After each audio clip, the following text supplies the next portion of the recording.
여러분은 혼수하면 어떤 제품이 생각나시나요? 저는 수많은 가전제품을 제치고 가장 먼저 도자기 세트가 떠오르는데요. 20년 전만 해도 결혼을 준비하는 여성들의 필수 혼수 아이템은 바로 한국 도자기 홈세트였죠.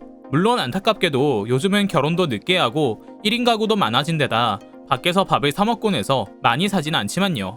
그런데 여러분은 혹시 한국의 도자기 산업이 전 세계 고급 도자기 시장을 석권하고 있다는 사실 알고 계셨나요? 대체 어떻게 한국산 도자기가 전 세계 고급 도자기 시장을 휩쓸게 된 걸까요? 심지어는 교황청, 미국 백악관, 영국과 스웨덴 등 유럽 왕실이 지정한 공식 납품업체가 된 기업도 있다는데요. 오늘 광화문 브리핑에서는 한국 도자기가 외국에서 어떤 위치에 있는지, 유럽 왕실은 왜 한국산 도자기를 선택했는지에 대한 이야기를 소개해 올리겠습니다. 먼저 번거로우시겠지만 잠시 저희 광화문 브리핑 구독 설정도 부탁드립니다. 앞서 주요 혼수 품목 중 하나로 도자기 세트를 꼽아드렸는데요. 새로운 가정을 꾸리는 시작을 상징하는 도자기 그릇을 마련하는 것은 놀랍게도 서양 문화권에서도 발견되는 풍습입니다. 오랜 전통을 자랑하는 유럽에서도 결혼할 때면 그릇을 장만해가는 것이 하나의 문화로 자리 잡았고요. 심지어 영국과 스웨덴 왕실은 공주와 왕자가 결혼할 때면 꼭 한국산 도자기를 준비한다고 합니다. 물론 오래전부터 한국산 도자기를 콕 집어 찾았던 것은 아니었지만요. 사실 한국의 도자기 기업들은 타 국내 기업과는 조금 다른 성장 스토리를 지니고 있었습니다. 한국에서 출발한 글로벌 기업들이 보통 내수 시장 확보 후에 해외 시장을 공략하는 순서로 발전해 나간 것과는 반대로 해외에서 먼저 인정받은 후에 한국 시장에 안정적으로 자리 잡았거든요. 한국에서는 워낙 서양 그릇이 명품이란 인식이 팽배했던 터라 그 틈을 비집고 들어가기가 매우 어려웠기 때문이었습니다. 실제로 러시아 황실 도자기라고 불리던 로모노소프 찻잔, 영국의 버얼리 그릇, 프랑스의 빌레로이 앤 보흐 접시 등 유명 유럽 브랜드는 한국 주부들 사이에서 명품으로 인식되며 선호됐고요. 최근에는 화려한 색감과 심플한 디자인으로 유명한 르크루제 등이 인기몰이를 하기도 했죠. 때문에 한국의 도자기 기업들은 해외에서 먼저 인정받고 국내 시장에서 내실 다지기를 하는 전략을 짭니다. 오랜 세월 명품 도자기를 이용해온 서양인들, 특히 유럽인들의 눈높이에 맞는 물건을 만들어 인정받고 나면 한국 시장은 물론이고 한 번에 세계 시장까지 진출할 수 있다는 모험적이고 멋진 아이디어였죠. 물론 예나 지금이나 도전은 쉽지 않았습니다. 실제로 이미 자국의 명품 도자기 브랜드가 가득했던 유럽에서 계속 적자 실적을 면치 못했다고 하고요. 그러나 역시나 자랑스러운 한국 기업답게 포기하지 않고 계속해 기술 개발하고 품질 관리 수준을 높이는 데 집중했습니다. 그동안 소홀했던 고급 명품 브랜드 이미지를 만드는 데도 심혈을 기울였고요. 오래지 않아 한국산 도자기는 유럽 상류층 사이에서도 점차 입소문이 나기 시작하며 불티나게 팔려나가기 시작했습니다. 더욱 놀라운 점은 그냥 대중을 대상으로 한 장사만 잘 된 것이 아니었다는 점입니다. 심지어는 유럽 왕실에까지 소문이 퍼졌다고 하는데요. 이로써 한국산 도자기는 점차 명품 브랜드로서의 이미지까지 갖추게 됩니다. 실제로 유럽의 여러 왕실은 엄청난 비용을 지불하면서까지 전속 계약을 맺거나 한정판 생산을 의뢰하는 등 한국산 도자기를 마구 사들였는데요. 영국 왕실과 직접 납품 계약을 맺은 기록을 가진 공장도 생겨날 정도였죠.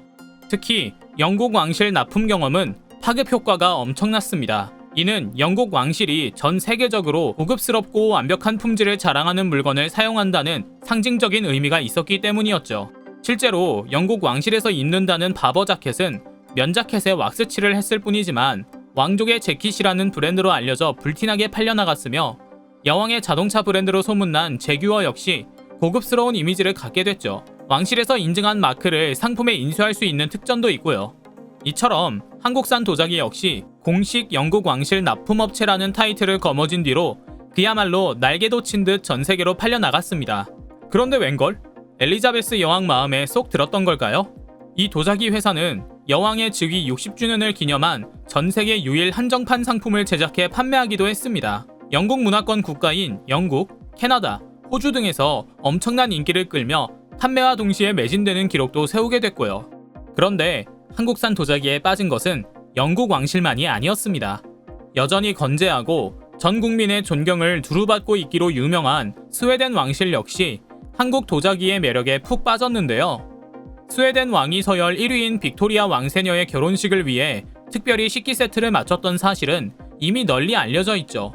친환경 도자기를 만들기로 유명한 젠사는 왕관 모양을 금장식으로 새겨 고급스러운 느낌을 살려 디자인했다고 하는데요. 더욱 놀라운 사실은 한국 기업이 이미 스웨덴에는 18세기부터 스웨덴 왕실에 도자기를 공급하던 브랜드 로스트란드를 제치고 왕실 납품에 성공한 첫 번째이자 마지막 사례였다는 점이었죠. 영국 왕실처럼 스웨덴 왕실 마음에도 쏙 들었던지 자국에서 주최하는 노벨상 시상식 만찬장에서 사용할 세트를 추가 주문했다고 합니다.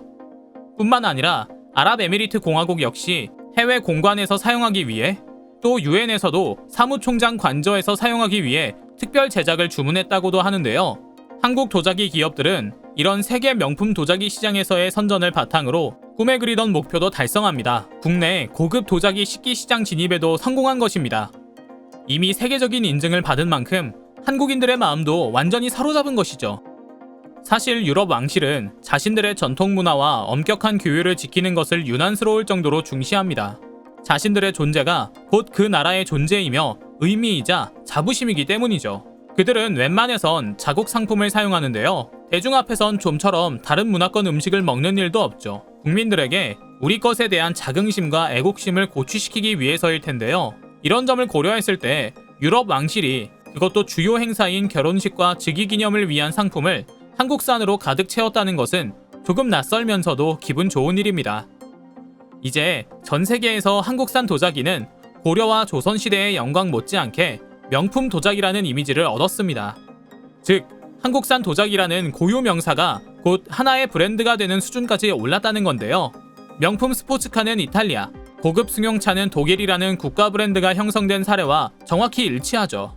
도자기는 생각보다 굉장히 높은 기술력이 필요한 물건입니다. 두께는 얇으면서도 쉽게 깨지지 않아야 하고 또 가벼워야 하죠. 디자인은 두말할 것도 없고요. 즉, 그릇을 가볍게 두드렸을 때 맑은 금속성 소리가 나고 표면이 매끄럽고 감촉이 좋으며 앞뒷면에 흠이 없어야 하며 밝은 빛에 비춰봤을 때 그릇을 통해 손가락이 보일 만큼 투광성이 좋아야 하는 것은 기본이며 오래 사용하는 물건인 만큼 쉽게 실증나지 않는 디자인을 사용해야 하죠. 그만큼 까다로운 기술이 필요한 것인데요. 다행히 한국인은 오래전부터 도자기 생산에 뛰어난 재능을 지닌 민족이었습니다.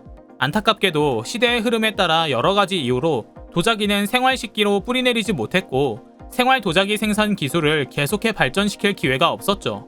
그러나 이제 우리는 다시 우리 선조들 뒤를 따라 세계적인 수준의 도자기를 만들어냈습니다.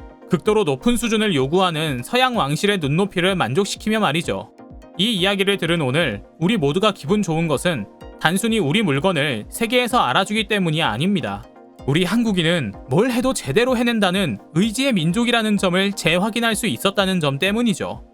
광화문 브리핑, 오늘 준비한 소식은 여기까지입니다. 구독 부탁드리며 앞으로도 한국의 기업들이 세계를 호령하는 소식들을 많이 접하길 기대합니다.